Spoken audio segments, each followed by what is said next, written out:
All right, in this video, I am going to address a specific developmental theory, and I'm going to apply it to the first 2 years of life.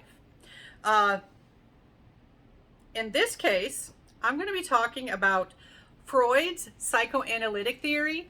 So I'm actually going to be talking about 2 of his stages that apply to the first 2 years of life. So I always hesitate with figuring out where to begin and how much detail to include with Freud. I find that students have a diversity of background information about Freud. Sometimes they come from intro psych classes where he was skipped, which I don't think you should ever really do. I mean, Freud was so historically influential on the field. You got to learn about him. He was not a psychologist. He was actually trained in medicine. He was trained in neurology, brain. He was a brain doctor essentially. But so much of psychology was shaped and influenced by his writings, his teachings. We can't completely skip him. I do like to emphasize though that, I'm not teaching about Freud because psychologists think that he was right about when he was explaining development. He was influential. He's a historical influence. So when we're talking about early development in those first 2 years, what did Freud have to say about it? You may remember that Freud had a stage theory, so he believed in a discontinuous view of development. He had 5 stages. They were known as his 5 psychosexual stages of development. Now, some people right away, they're like, ooh, sex. Or we're going to be talking about sex. Sometimes Freud's content does actually talk about sex in the way that we typically use that word now, like we're talking about intercourse and sexual attractiveness and things like that. But other times when he's talking about sex or sexuality, he is just talking about bodily pleasure, making the body feel good. I do find that students' minds often jump to places that I don't necessarily go in my descriptions. All right. So always kind of think to yourself, am I thinking of sex in modern ways, because that's what she actually said, or because that's just where my brain went because of word association. All right. So right away, let's talk about his stages. Each of his stages, 4 out of the 5 stages were defined by something called an erogenous zone. What does this mean? In general, simplistic terms, we are talking about a part of the body that's like the focus of bodily pleasure, right? We're not necessarily talking about having orgasms and stuff. We're just talking about makes the body feel good. The first stage, the stage that goes along with infancy, or the first stage of life, is the oral stage. I'm pausing to let the thoughts form because I've had so many students in their questions in class, their quiz and test answers, they've let me know that they immediately, when I said oral, they started thinking of oral sex. That's not what I'm talking about. That's not what I'm talking about. All right, wait till later when Freud actually goes there. All right, that's actually not going to, we're not going to talk about that until we talk about age 3 to 6. All right, so what's the focus of bodily pleasure in the oral stage? It is the mouth. That's why it's called oral. What are you doing with your mouth? You're feeding. It's not as racy. You're feeding with the mouth. You are nursing or bottle feeding. That's a huge part of an infant's life. His sustaining nourishment is getting fed. Your caregiver.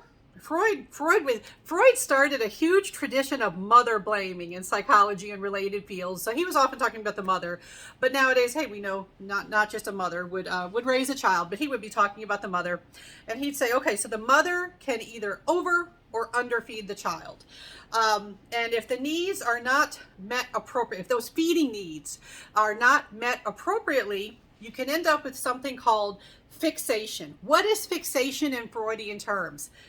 Simplistically, generally, we're talking about getting stuck in an earlier stage. If you get fixated in the oral stage, you're essentially still seeking pleasure like an infant. You are still seeking pleasure and comfort through your mouth. So, what are some ways that you can have oral fixation? And I just have to say it because I get the test answer so often. oral fixation does not equal obsession with oral sex. Please stop writing that on tests. All right. What is oral fixation? All right, this is when you grow up to be older, you go to be an adult, and you are still using that mouth as an erogenous zone. So you are gaining your comfort, your pleasure through things that involve the mouth, like overeating, smoking, biting your nails, chewing on pens, playing a musical instrument that involves the mouth, being very sarcastic, having a job that requires a lot of talking. I guess teachers would count. Just pretty much anything you can do that is focused on the mouth. Freud would say, you're orally fixated. You do that because something happened in your childhood. Something happened when you were an infant. Your mother did not feed you correctly. They did not meet your needs correctly. You were over or underindulged, perhaps. All right, Freud himself was an avid smoker. He smoked cigars all the time. They always show him in pictures with holding a cigar. In fact, he got jaw cancer eventually, and he didn't want to give up on his cigars. He had part of his face had to be removed because of the cancer, and he had like a device built so he could still hold his cigars in place so he could smoke up to the day he died. So Freud was orally fixated. So who knows where these ideas came from? By the way, that's one criticism of Freud's ideas. They're not based on evidence. They're his ideas. They provide a framework for explaining behaviors that we see, but they're not based on evidence. And that's a true scientific theory is supposed to have that. So this is a huge limitation. All right, what did Freud say about toddlers? All right, what did he say about toddlerhood, about the second year of life?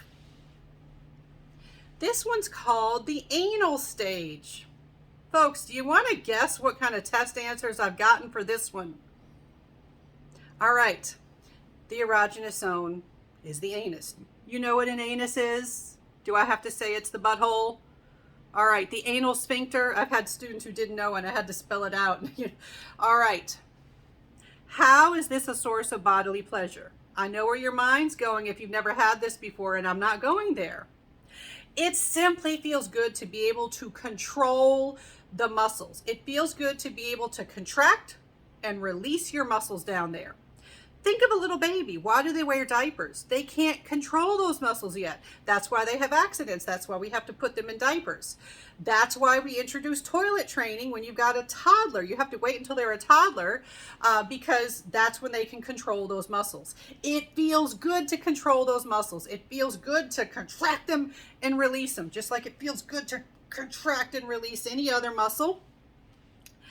And so Freud focused on control as sort of a central theme of the toddler period. So in the anal stage, toilet training is this huge task that has to be accomplished. The parents can be either too strict or too lenient during toilet training. If they are too strict, you can get fixated. There's that fixation again. You can become anally fixated and develop an anal personality in one direction or another if they are too strict. If they are too strict, you develop an anal retentive personality. If you've ever heard that term anal retentive or an insult where someone says, oh, you're so anal, they don't mean you're a butt. They mean that you're acting anal retentive. What did Freud describe as anal retentive? Being very uptight, being very orderly, fixated on control. You get your pleasure, your comfort from control, from being very, very organized and tidy. All right. What if your parents are too lenient during toilet training? You have an accident and they're like, that's okay, you're fine. All right. If they are too lenient during toilet training, you don't learn control. You end up growing up to have the anal expulsive personality where you're a slob, essentially. You're very slovenly and messy and disorganized. All right, so sometimes students are like, wait, I'm very messy. Does that mean something went wrong with toilet training? Remember, big issue. This is not based on evidence. I mean, it was interesting. It shaped a lot of ideas.